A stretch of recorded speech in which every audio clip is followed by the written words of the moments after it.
Study IQ IAS, आपका selection हमारा mission. नमस्कार दोस्तों फाइनली भारत ने बांग्लादेश को क्रिस्टल क्लियर शब्दों में कह दिया है कि एनफ इज एनफ। अब बांग्लादेश को डिसाइड करना पड़ेगा कि आखिरकार वो भारत के साथ कैसा रिलेशन चाहता है। और आप देख सकते हो यहाँ पर हमारे जो एक्सटर्नल अफेयर्स मिनिस्टर हैं एस जयशंकर साहब, उन्होंने पब्लिकली ये सारी चीजें बोली। आप देख पाओगे ये खबर, Jaishankar strong message to Bangladesh, make up your mind on what kind of ties you want with India. तो थोड़ा सा इसको डिस्कस करेंगे कि आखिरकार यहाँ पर बोला क्या गया है और आगे का क्या, क्योंकि अगर आप देखोगे तो बांग्लादेश एक तरफ ये कहता है कि वो भारत के साथ बेटर रिलेशन चाहता है, लेकिन दूसरी तरफ कोई भी चीज हो, मतलब बांग्लादेश में कोई भी गलत चीज हो रहा हो, उसका डायरेक्ट आरोप भारत के ऊपर लगाया जाता है। तो चलिए इसको थोड़ा सा समझते हैं। देखिए यहाँ पर सबसे पहले मैं आपको बता दूं, हमारे एक्सटर्नल अफेयर्स मिनिस्टर एक पब्लिक इवेंट पर कुछ बोल रहे थे, स्पीच दे रहे थे, और वहां पर उन्होंने चेतावनी दी बांग्लादेश को और कहा कि stop blaming India for everything. मतलब हर एक चीज के लिए भारत के ऊपर ब्लेम करना बंद कर दिए। मतलब आपके देश में कोई भी चीज अगर गलत हो रही है तो क्या उसकी जिम्मेदारी भारत लेगा। और यहां पर ढाका को, मतलब बांग्लादेश को कहा है, यूनिस गवर्नमेंट को कहा है to decide on the kind of relationship it wants to share with New Delhi. किस तरह का आप रिलेशनशिप चाहते हो, आप ये डिसाइड करो। और देखिए इंपॉर्टेंट चीज क्या है, अभी कुछ दिन पहले ही यहाँ पर हमारे जो एक्सटर्नल अफेयर मिनिस्टर हैं वो बांग्लादेश के फॉरेन अफेयर्स एडवाइजर तौहीद हुसैन के साथ मुलाकात किए थे। ओमान मस्कट में जो है मुलाकात हुई थी, वो बातचीत हुई थी। और कहीं ना कहीं ऐसा लगता है कि अब भारत ने ये चीज स्पष्ट कर दिया है कि अब भारत आपकी जो बदमाशी है, मतलब बांग्लादेश जो भी इस समय कर रहा है भारत के खिलाफ, वो उसको नहीं सहेगा। यहां पर इनफैक्ट एस जयशंकर साहब ने तो जो बांग्लादेश की डुप्लिसिटी है वो सबके सामने लाई। और देखिए आप देख सकते हो यहां पर बांग्लादेश को कहा है कि आप जिस तरह का रेडिकुलस आर्गुमेंट लाते हो ना, रेडिकुलस क्लेम करते हो भारत के खिलाफ, इससे आप बचिए। यहां पर उनका यह कहना था कि जो ढाका है, बांग्लादेश है, वो भारत के प्रति बार बार हॉस्टिलिटी लाने की कोशिश कर रहा है। और स्पेशली पिछले साल आपको याद ही होगा, अगस्त में जो शेख हसीना की सरकार है उसको हटाया गया और किस तरह से जो यूनुस गवर्नमेंट है उसका फॉर्मेशन किया गया है। तो यहां पर बेसिकली वो जो डुप्लिसिटी है बांग्लादेश की, उसको उजागर कर रहे थे, एक्सपोज कर रहे थे। और यहां पर एस जयशंकर ने कहा, Dhaka can not talk about having good relations with New Delhi in one breath. एक तरफ आप बेटर रिलेशंस की बात कर रहे हैं, लेकिन आप हर चीज के लिए भारत को ब्लेम करते हैं। मतलब if every day someone in the interim government, क्योंकि अभी आपको पता है चुनाव हुआ नहीं है बांग्लादेश में, अभी इंटरिम गवर्नमेंट बनी हुई है, तो आप हर दिन खड़े होते हो और भारत के ऊपर ब्लेम करना स्टार्ट कर देते हैं। तो ये चीज भारत नहीं सहने वाला। इनफैक्ट मैं आपको बता दूं, यहां पर उन्होंने रिमाइंड कराया कि भारत का बांग्लादेश के साथ एक स्पेशल इतिहास रहा है और बहुत कम ऐसा देखने को मिलता है दो देशों के बीच में। क्योंकि अल्टीमेटली आपको समझना है कि बांग्लादेश का जो जन्म हुआ उसके पीछे कहीं ना कहीं भारत ने एक बड़ा इंपॉर्टेंट रोल प्ले किया था।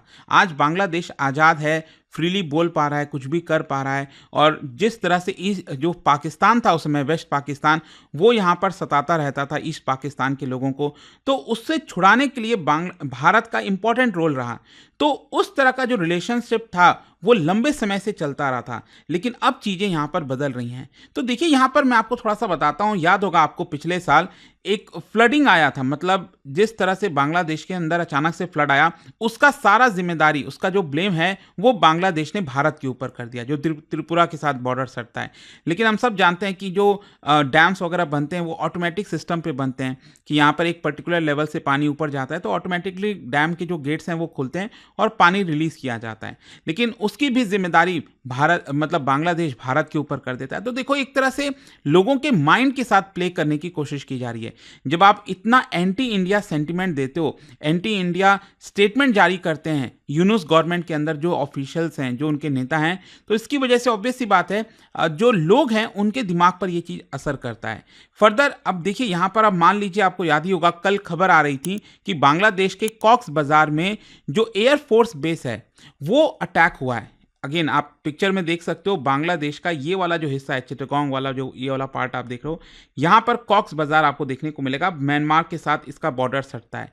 तो ऑल्दो ये जो अटैक हुआ है उनके एयरफोर्स बेस पर, इस पे बताया जा रहा है कि कुछ लोकल डिस्प्यूट था, जो बांग्लादेश की एयरफोर्स है और साथ ही साथ वहाँ की जो लोकल पॉपुलेशन है उनका कुछ लैंड को डिस्प्यूट चल रहा था, इसी की वजह से कुछ अटैक हुआ, कोई बड़ी बात नहीं थी। लेकिन अब बांग्लादेश इसका भी ब्लेम कल के डेट में भारत के ऊपर डाल सकता है कि हम कुछ साजिश करने की कोशिश कर रहे हैं। तो ये सारी चीजें ना करें।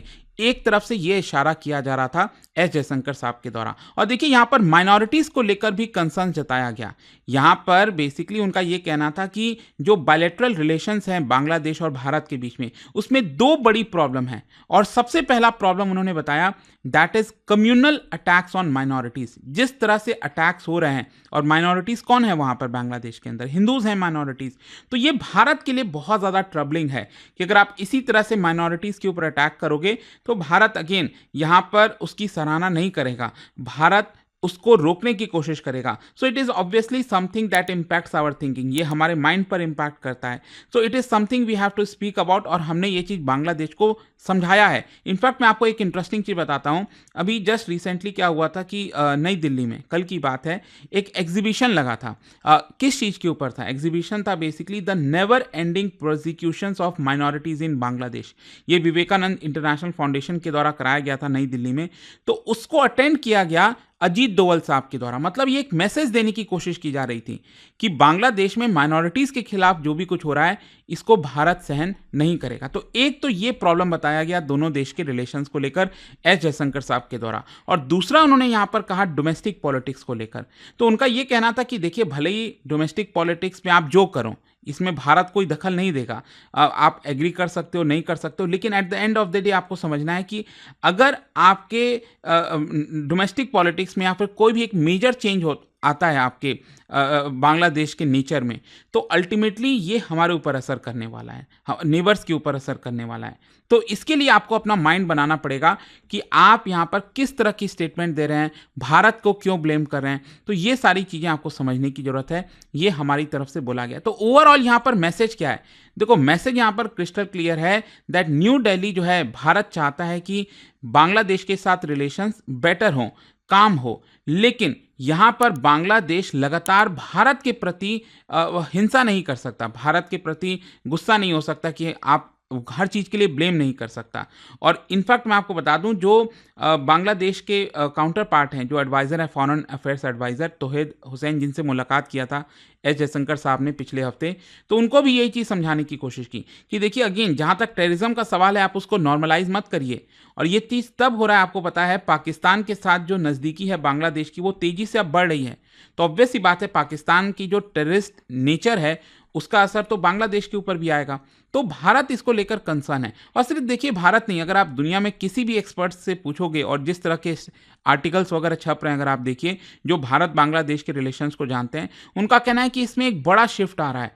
और एक्सपर्ट्स का तो ये भी मानना है कि बांग्लादेश का जो संविधान है वो बहुत जल्द चेंज भी हो सकता है, from people's republic to Islamic republic. कहीं ना कहीं बांग्लादेश इस्लामिक रिपब्लिक की तरफ बढ़ने की कोशिश कर रहा है, क्योंकि जिस प्रकार से रेडिकल इस्लामिक एलिमेंट्स का राइज हो रहा है, ये बांग्लादेश में पहले कभी नहीं देखा गया था। और अगर इसी तरह से राइज हुआ तो ऑब्वियस सी बात है, बांग्लादेश की जो नेबर हैं, चाहे वो चाइना हो, भारत हो, हर एक देश के ऊपर असर करेगा, लेकिन स्पेशली भारत के ऊपर, क्योंकि एक तो हम झेल ही रहे हैं हमारे वेस्टर्न साइड में जो नेबर है पाकिस्तान। तो यहाँ पर अगर हम राइज ऑफ इस्लामिस्ट की बात करें ना, तो देखिए इस्लामिस्ट ग्रुप अगर आप देखोगे बांग्लादेश के अंदर कई सारे हैं, चाहे वो हिजबुत तहरीर हो, जमात इस्लामी हो गया, कई सारे हैं, लेकिन अभी भी वो प्रोपोर्शन माइनॉरिटी में है, बहुत ज़्यादा नहीं है, क्योंकि बहुत से लोग उसको सपोर्ट नहीं करते हैं। लेकिन जिस तरह से चीज़ें घटी हैं, जिस तरह से चीज़ें बढ़ती जा रही हैं, लगातार उनकी जो लेजिटिमेसी है बांग्लादेश के अंदर, बहुत सारे जो यूथ हैं वो उनके साथ जुड़ते जा रहे हैं, तो उनका ग्राउंड तेजी से मजबूत हो रहा है। तो और इसका कई सारा एग्जाम्पल आपको मिलेगा, जैसे जिस तरह के झंडे फहराए जा रहे हैं, अरबिक में मैसेज यहाँ पर फैलाए जा रहे हैं, और जो यूथ है मदरसाज से वो एम्बोल्डेंड हो गए हैं, वो पॉलिटिकल रैलीज वगैरह ज्वाइन कर रहे हैं, तो तेजी से उनकी संख्या बढ़ रही है। इनफैक्ट अगर आप देखिए तो बांग्लादेश में जो एक ट्रेडिशन हुआ था, कल्चर हुआ करता था, सूफी कल्चर, उसके ऊपर अटैक हो रहा है। पिछले साल 7 अगस्त को यहाँ पर जो राहुल आनंद है उनके घर पर अटैक किया गया, मतलब जो सिंगर्स वगैरह हैं, जो कल्चर है उसके ऊपर अटैक करना हो गया। यहाँ पर कई सारे जो मुस्लिम्स ऑफ चिक्सा विलेज हैं वो म्यूज़िक को बैन कर रहे हैं। वेडिंग्स में जो बर्थडेज में वेडिंग्स में जो म्यूज़िक्स वगैरह चलता है उसको बंद कर रहे हैं।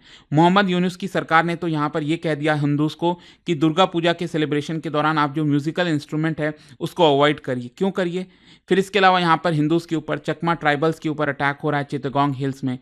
तो इस तरह से ऐसा लग रहा है कि आखिरकार बांग्लादेश भारत के बीच में जो रिलेशंस हैं, पॉलिटिकल रिलेशंस, वो कब बेटर होंगे? क्योंकि यहाँ पर लोगों में तो डिवाइड बढ़ रहा है ना।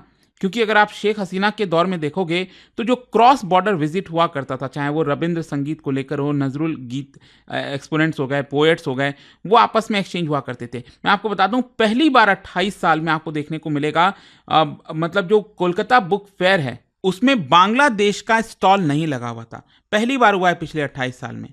तो अगेन ये दिखाता है कि चीज़ें नॉर्मल नहीं हैं, और इसी की वजह से यहाँ पर एस जयशंकर साहब ने चेतावनी दी एक तरह से कि अगर आप अपने आप को अभी नहीं सुधारोगे तो बहुत लेट हो जाएगा और चीज़ें काफ़ी गड़बड़ हो जाएंगी। तो देखते हैं आगे यहाँ पर क्या होता है, बांग्लादेश अपने आप को सुधारता है कि नहीं। लेकिन आप सबके लिए एक इंटरेस्टिंग क्वेश्चन इसमें है, दैट इज़ जो चिटगांग हिल ट्रैक्ट्स हैं, वहाँ पर जो कॉन्फ्लिक्ट होता है बांग्लादेश के अंदर, उसके पीछे का मेन कारण क्या है? What is the why it is primary related to which of the following? यहाँ पर आप देख पा रहे हो 4 ऑप्शन कि वहाँ पर जो कॉन्फ्लिक्ट होता है बांग्लादेश में चिटगांग हिल ट्रैक्ट्स में, उसके पीछे का कारण क्या है? इसका जो राइट आंसर है आप सब जानते हैं, मेरे इंस्टाग्राम पर तो मिलेगा ही, वहाँ पर अगर आप नहीं, कोई बात नहीं, टेलीग्राम से ले सकते हैं इसका सही उत्तर। और कई सारे जो मैं MCQs हैं वो यहाँ पर स्टोरीज में डालता रहता हूँ।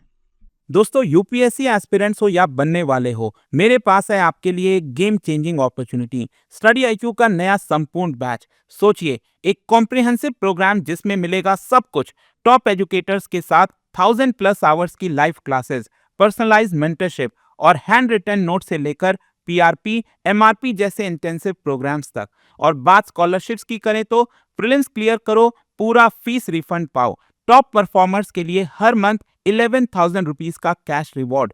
सिल्वर, गोल्ड या platinum, choose the plan that fits your needs. X secretary Anil Swarup जी खुद गाइड करेंगे आपको इस जर्नी में।